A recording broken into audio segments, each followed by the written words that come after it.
Senator Lisa Murkowski, Republican of Alaska, criticized the Republican National Committee's apparent characterization of storming of the Capitol on January 6, 2021 as legitimate political discourse in a resolution to formally censor Representatives Liz Cheney and Adam Kinzinger.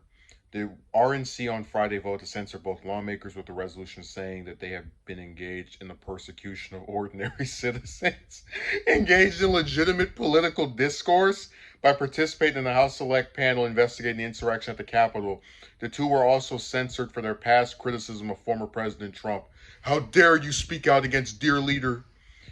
What happened on January 6, 2021 was an effort to overturn a lawful election resulting in violence and destruction at the Capitol. We must not legitimize those actions which resulted in loss of life, and we must learn from that horrible event so history does not repeat itself. Murkowski, one of the 7 senators who voted to convict Trump following the January 6th attack, said on Twitter on Saturday. As Americans, we must acknowledge those tragic events, and we cannot allow a false narrative to be created. We cannot deny the truth. To suggest it was legitimate political discourse is just wrong, she added. RNC Chair Ronna McDaniel on Friday tweeted a picture of a story by New York Times regarding the RNC censor, the headline of which read GOP declares January 6th attack legitimate political discourse. A subhead underneath it can be shown reading the Republican National Committee vote to censor Representative Liz Cheney and Adam Kinzinger for participating in the inquiry into deadly riot at the Capitol. McDaniel suggested the newspaper story was false and called it a baseless political agenda. Jesus. So, I always talk about how I'm not a fan of either party. Um, how if I ever ran for office, it would be as a Democrat just because it only those two parties ever win ever. I know that's a little redundant.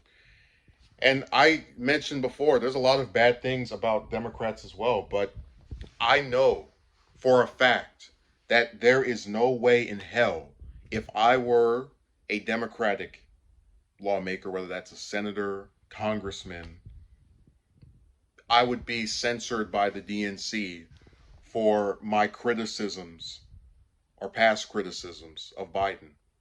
You wouldn't see it happen.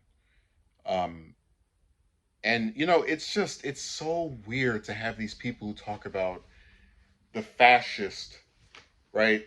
Liberals. Oh, they want to get rid of your free speech. That's why they're banning us off of social media. But like, you guys are part of a party that censors different lawmakers if they speak out of turn against an admittedly higher elected official, but an elected official nonetheless. And it's like you have McDaniel on Twitter talking about this is a propaganda. So it's like you guys are censoring these two Congress members, and I've mentioned before Cheney and Kinzinger. I'm sure we could sit here all, especially with Cheney, and go through their records and have all kind of issues with it.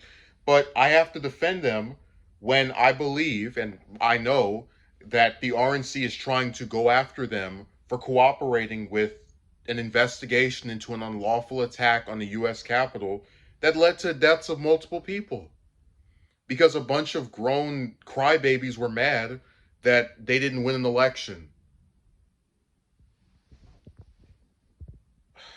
So I agree with Murkowski's characterization. I tend to agree with her on a lot of things, and she's another example of people that are like all right, who are getting targeted by other Republicans because they're not sufficiently loyal enough to dear leader Trump. And it's sad that you live in an era where grown people think this way. They believe that if someone votes a couple of times a year against the president of the same party as them, get rid of them. Um, and this is kind of a little bit on the Democratic side as well, but at least they're not censoring people for criticizing Biden. They're not having resolutions to tell Sanders to shut up forever because he said Biden's Build Back Better plan sucks, which he didn't actually say that. Just using this as an example, it's really scary that people will sit here and actually support this and think it's good. I would never want just an example. Let's say Sanders was president, or Ro Khanna, or AOC, or any of these other people that are like more progressive. I would never support any of them someone criticizes them from the DNC. Oh, we need to censor that person that criticized President Sanders or Khanna or like I don't get how you back this unless you just totally are like part of a cult. Like people who support this stuff really do give credence to the Trump cult meme that people have online. Like how do you support this? It befuddles me.